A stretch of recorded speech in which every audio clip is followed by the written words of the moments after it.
Bismillahirrahmanirrahim. Assalamualaikum warahmatullahi wabarakatuh. Apa kabar ayahanda dan bunda hari ini? Alhamdulillah, kita masih diberi kesempatan oleh Allah untuk berbagi informasi.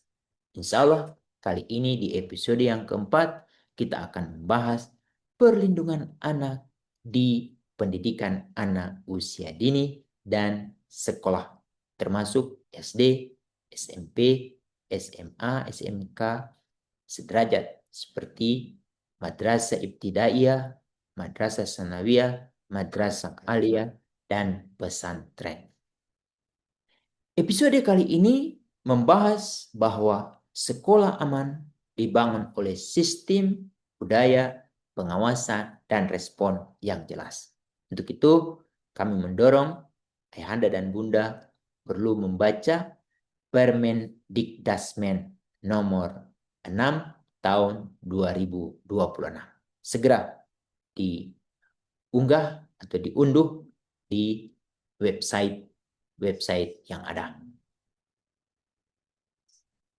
Episode ini membahas bahwa sekolah aman dibangun oleh sistem, budaya, pengawasan, dan respon yang jelas.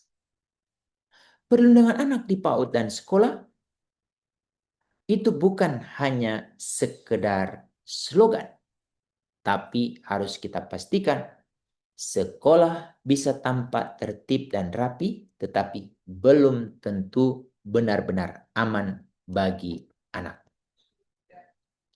Apa yang perlu kita ketahui bersama-sama untuk mendalami episode kali ini? Pertama, sekolah aman bukan hanya tertib, tetapi siap melindungi. Episode ini membahas 4 hal utama yang perlu ada agar pendidikan anak usia dini dan sekolah kita benar-benar aman bagi anak kita. Pertama, sekolah aman berbeda dari sekolah yang hanya tertib. Kedua, SOP harus hidup dalam praktik, bukan hanya tersimpan di map atau di laci-laci. Dia perlu ditampilkan, dipajang di depan. Kemudian, ruang pengawasan dan kode etik harus jelas untuk semua warga sekolah. Lalu yang keempat, keluhan anak harus direspon dengan tenang, aman, dan tidak merugikan atau meragukan. Pesan utama, sekolah aman adalah sekolah yang siap sebelum masalah membesar. Ini catatan penting yang harus mulai kita bangun bersama-sama. Kita perlu membedah antara sekolah tertib berbeda dari sekolah aman. Sekolah tertib itu ditandai dengan sekolah yang memiliki aturan, tetapi belum tentu dipahami semua pihak. Fokus pada kerapihan, kepatuhan, dan ketenangan permukaan. Sekolah tertib itu anak bisa diam karena takut, bukan karena merasa aman.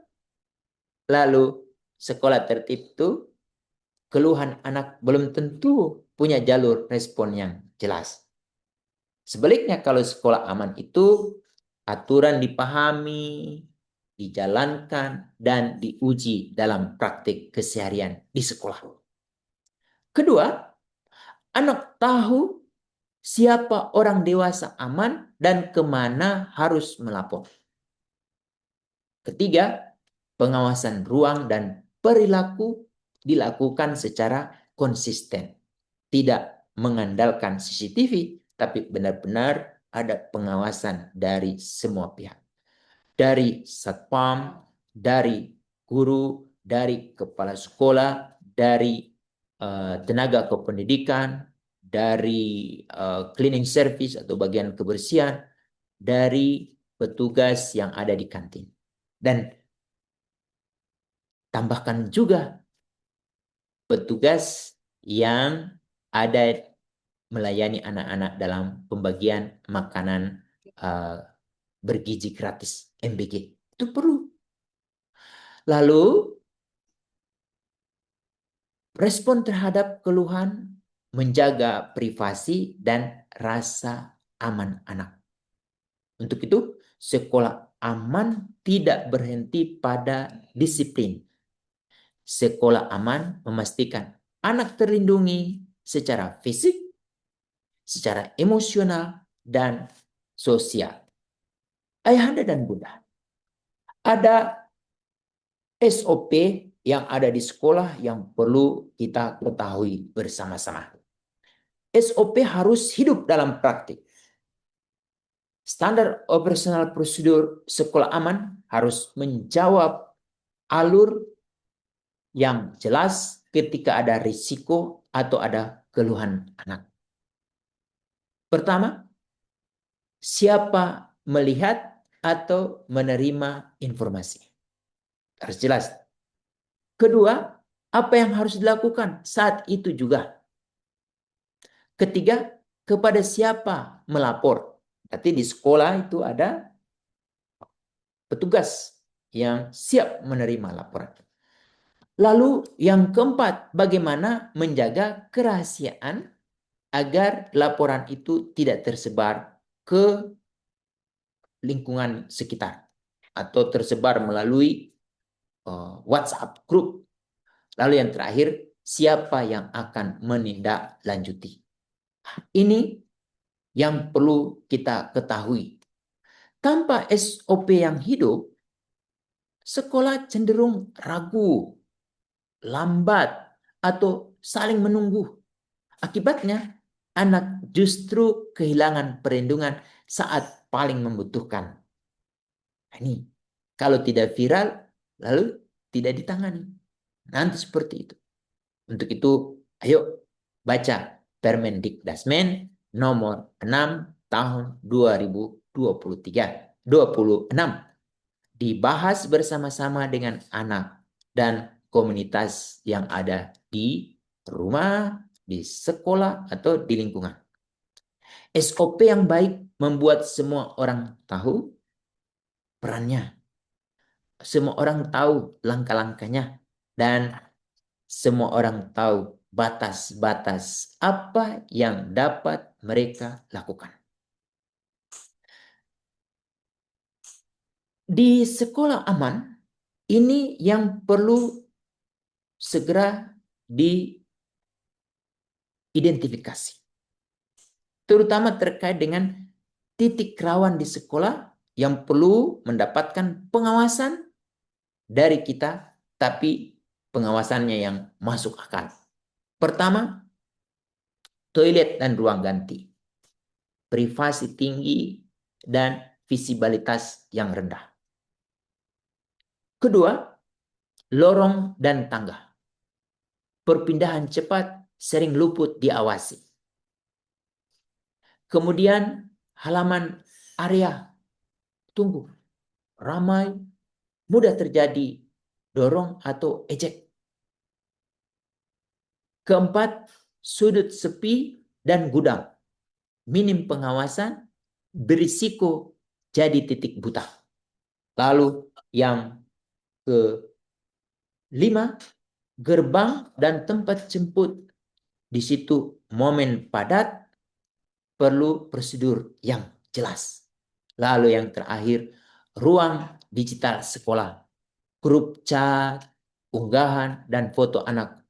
Perlu ada etika yang selalu kita patuhi bersama-sama. Intinya, di sini membutuhkan pengawasan. Pengawasan yang baik bukan membuat sekolah terasa menakutkan, melainkan memastikan tidak ada titik buta yang dibiarkan begitu saja. Yang juga perlu kita dalami terkait dengan ruang aman dibentuk oleh desain dan kebiasaan. Ruang yang perlu ada Pertama, visibilitas baik dan penerangan yang cukup. Kedua, alur masuk keluar itu jelas, terutama sewaktu-waktu anak mengalami atau daerah itu berada di daerah rawan bencana, sehingga anak itu tahu di mana dia akan masuk dan di mana dia harus keluar dengan aman. Ketiga, kita harus memasang poster bantuan yang mudah dibaca oleh anak-anak. Terutama SOP itu juga perlu. Nomor hotline, nomor UPTD PPA, tempat UPTD PPA, atau para pihak yang dapat segera menangani anak. Guru dan staf paham batas interaksi yang aman dengan anak. Harus tahu tuh. Untuk itu kami perlu dorong ibu bapak guru mendalami bersama anak-anak Undang-Undang Nomor 12 Tahun 2022 tentang tindak pidana kekerasan seksual. Ada hal-hal yang sensitif yang perlu kita ketahui bersama-sama.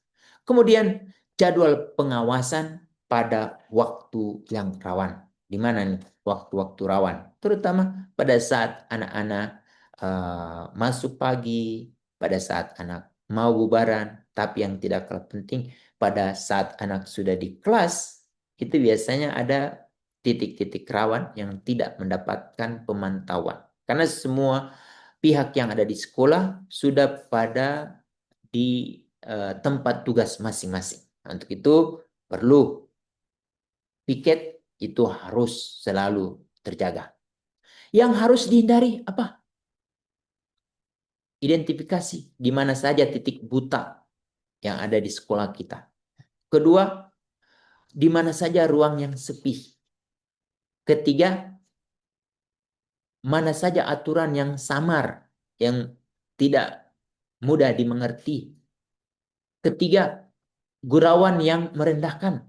Ada nggak gurauan-gurauan yang merendahkan yang masih kita temukan, baik itu di tempat anak-anak berkumpul, atau di kelas, atau di halaman sekolah, atau saat mereka di tempat ibadah, atau pada saat mereka di kantin.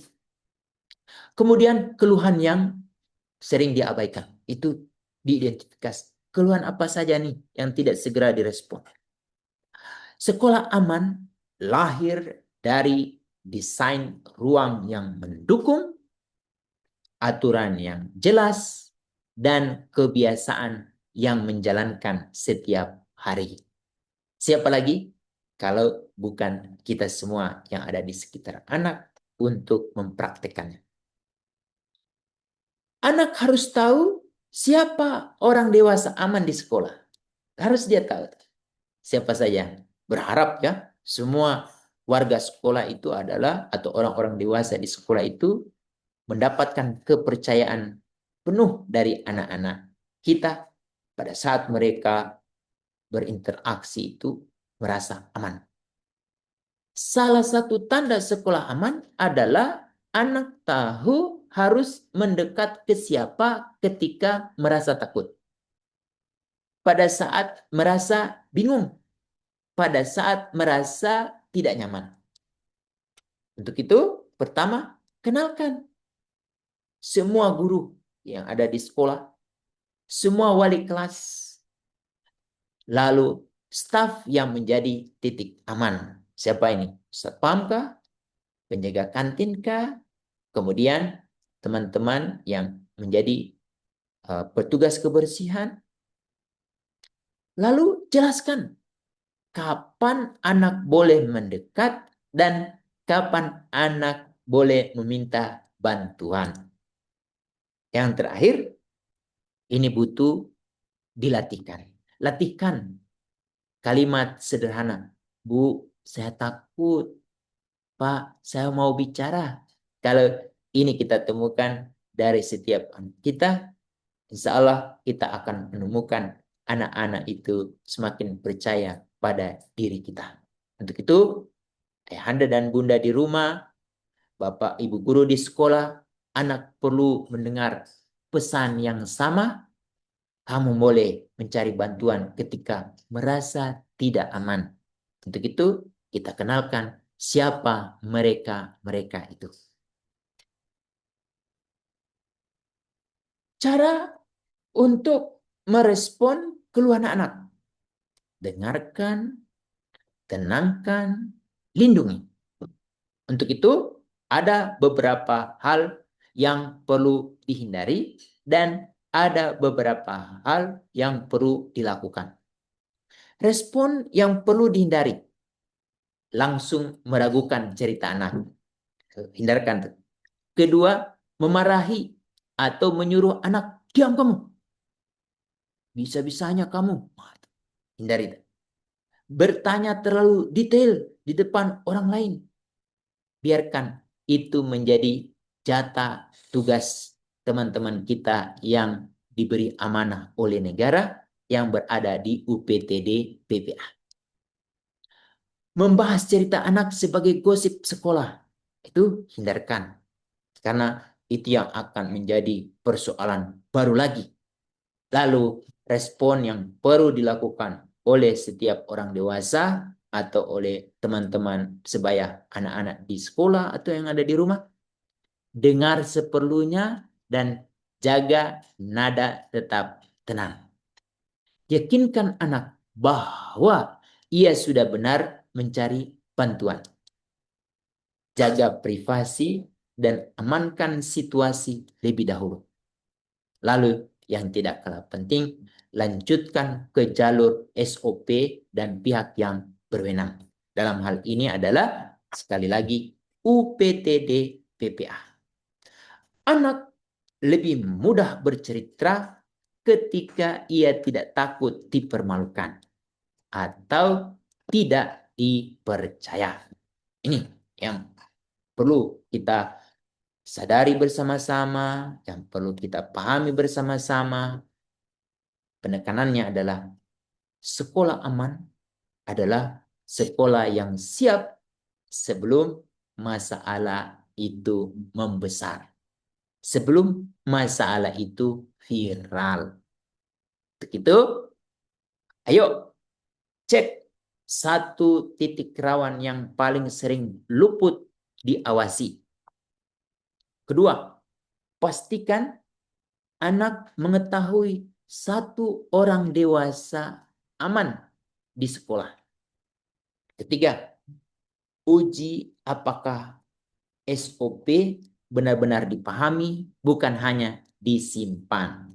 Berharap minimal 2 kali dalam setahun untuk mensimulasikan SOP tersebut sehingga dapat dipahami oleh setiap warga sekolah. Tapi penting juga kita perlu melatih orang dewasa di sekitar anak dan melatih anak-anak kita berani untuk melaporkan dan juga berani untuk menerima laporan. Demikian, semoga apa yang kita harapkan, sekolah yang aman itu benar-benar terwujud di sekitar anak-anak kita.